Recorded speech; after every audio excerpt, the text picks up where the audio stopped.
Just a quick one to the Somalians.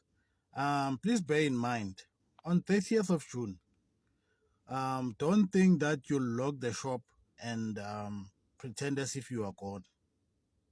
It won't work like that. All the shops will be open, and when they open them, they expect to see nothing inside the store.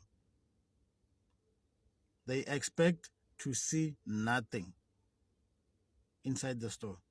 Please take away everything and make sure that the landlord is safe as well, because if maybe it comes to a point whereby the community decides to ban that shop because of you did not listen, your stock is still there and you are still hiding in there, you'll affect the landlord.